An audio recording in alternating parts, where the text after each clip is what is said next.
अब दुकान वाले को क्या मालूम कि हमारी दुकानिया में भगवाने घूम रहे हैं भिखमंगा बन के है। जज साहब जो वृंदावन वाले थे वो क्यों विरक्त हो गए। पत्नी ने कहा कि अरे भाई चलो, एक एक केवट की गवाही देने के लिए भगवान गवाह बन के चले गए थे कोर्ट में। केवट ने सेठ का रुपया लौटा दिया था। रुपया लेने के बाद भी सेठ ने कोर्ट में केस कर दिया कि इस केवट ने मेरा पैसा नहीं लौटाया। जज साहब ने केवट से पूछा कि तुमने रुपया लौटाया तो वहां पर कौन था। केवट बोला 3 लोग थे। कौन? सेठ जी, मैं और मेरे राम जी थे, मेरे रघुनाथ जी थे वहां पर। जज समझा रघुनाथ जी नाम का कोई आदमी होगा। अगली तारीख पर रघुनाथ जी के आने का गवाही देने के लिए सम्मन भिजवा दिया जज साहब ने। अब कोर्ट का संतरी पहुंचा गांव में, केवट जी गांव में, रघुनाथ जी कहां है, रघुनाथ जी कहां है, रघुनाथ जी हो तब न मिले। एक आदमी ने कहा देखो रघुनाथ नाम का आदमी तो नहीं है, रघुनाथ जी का मंदिर एक है जहां केवट रहता है।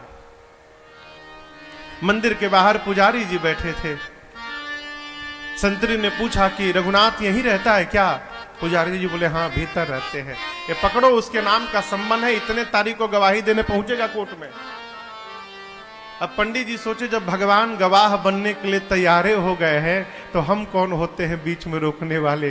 पंडित जी सम्मन ले लिए और ले जाकर ठाकुर जी के चरणों में रखकर बोले प्रभु आज तक आपके लिए मिठाई आया, आज तक आपके लिए आभूषण आए, आज तक आपके लिए वस्त्र आया, पहली बार प्रभु आपके नाम का कोर्ट से सम्मन आया है।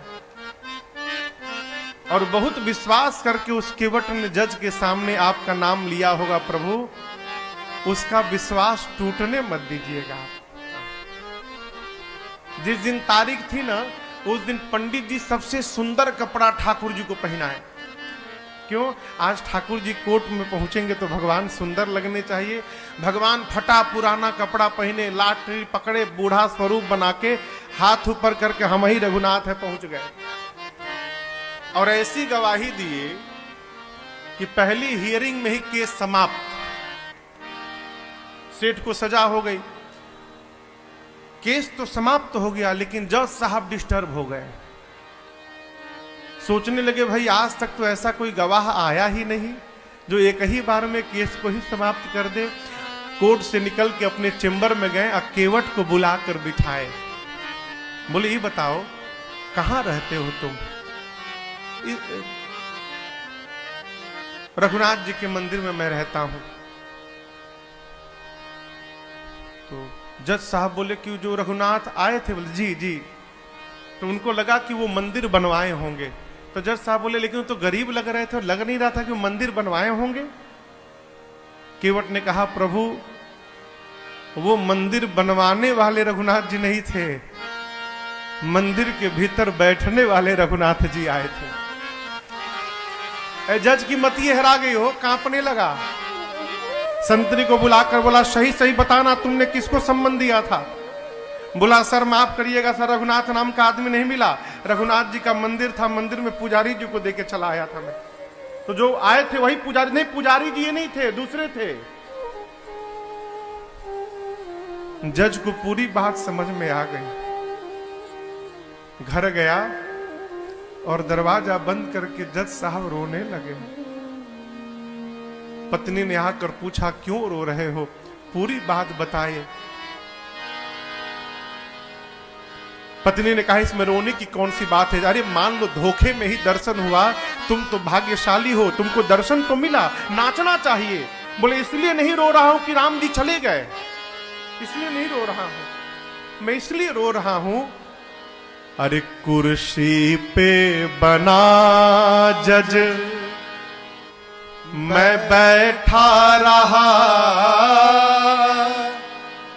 जगदीश खड़े समझाते रहे।